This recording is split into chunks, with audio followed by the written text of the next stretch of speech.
নমস্কার, India news বাংলায় আপনাদের স্বাগত জানাচ্ছি। আমি ঋতুশ্রী মজুমদার। ধর্ণা মঞ্চে দেখা যায়নি অভিষেক বন্দ্যোপাধ্যায়কে, তাই নিয়ে জল্পনা শুরু হয়েছিল। সেই জল্পনার মাঝে আজ হঠাৎ করে কালীঘাটে দেখা গেল তৃণমূল কংগ্রেসের সেকেন্ড ইন কমান্ডকে। মমতা বন্দ্যোপাধ্যায়ের সঙ্গে দেখা করতে মঙ্গলবার সকালে তার বাড়িতে হাজির হয়েছেন অভিষেক বন্দ্যোপাধ্যায়। ১০০ দিনের কাজের টাকার দাবিতে ধর্ণায় বসেছিলেন তৃণমূল কংগ্রেস সুপ্রিমো মমতা বন্দ্যোপাধ্যায়। সেই ধর্ণায় দলের তাবড় সাংসদদের দেখা মিলেছিল ধর্ণা মঞ্চে, কিন্তু অভিষেক বন্দ্যোপাধ্যায়কে দেখা যায়নি।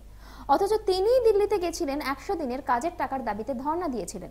অভিষেকের অনুপস্থিতি নিয়ে জল্পনা শুরু হয়ে গেছিল রাজনৈতিক মহলে। তারপরেই দলের প্রবীণ সাংসদ সৌগত রায় দাবি করেছিলেন অভিষেক বন্দ্যোপাধ্যায় অসুস্থ রয়েছেন। সম্ভবত সেই কারণেই তিনি ধর্ণা মঞ্চে থাকতে পারেননি। পরে অবশ্য জানা গেছিল তিনি দিল্লিতে ছিলেন, কিন্তু কেন অভিষেক দিল্লিতে গেছিলেন তা এখনো স্পষ্ট নয়।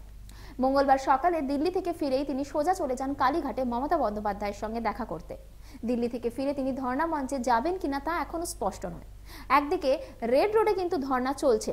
১ ফেব্রুয়ারি দিল্লি যাওয়ার কর্মসূচি বাতিল করেছেন তৃণমূল কংগ্রেস সুপ্রিমো মমতা বন্দ্যোপাধ্যায়। সেটা কি অভিষেক দিল্লিতে গেছিলেন বলে? অসুস্থতা না কোনো অন্য কারণে দিল্লিতে গেছিলেন অভিষেক বন্দ্যোপাধ্যায়, তা নিয়ে জল্পনা কিন্তু রয়ে গেছে। অভিষেক দিল্লিতে রয়েছে সে কথা দলের অন্য নেতারাও জানতেন না। সেই কারণেই হয়তো সৌগত রায় সেই মন্তব্য করেছিলেন।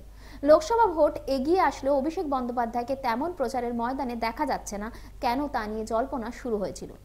এদিকে জেলায় জেলায় পদযাত্রা এবং একাধিক কর্মসূচি করে চলেছে মমতা বন্দ্যোপাধ্যায়। দলের অন্দরে নবীন প্রবীণ বিবাদের জেরেই কি অভিষেকের এই অবস্থান বদল, এই নিয়েও জল্পনা শুরু হয়েছে। তারপরেই ডায়মন্ড হারবারে একটি সভায় দেখা যায় অভিষেক বন্দ্যোপাধ্যায়কে। সেই সভা থেকে সন্দেশখালীর বেতাজ বাদশাহ শাহজাহান শেখের সমর্থনে এক প্রকার কথা বলেন দলের second in command.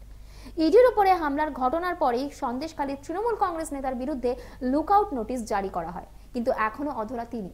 Abhishek Bandyopadhyay মন্তব্য করেছিলেন ঘটনার সময় শাহজাহান শেখকে কিন্তু সেখানে দেখা যায়নি। তাহলে কি করে তাকে দোষী বলা হচ্ছে? যদিও তিনি বলেছেন বিষয়টি আদালতের বিচারাধীন, তাই এই নিয়ে বেশি কিছু বলতে চান না। পুরো বিষয়টাই তদন্ত সাপেক্ষ।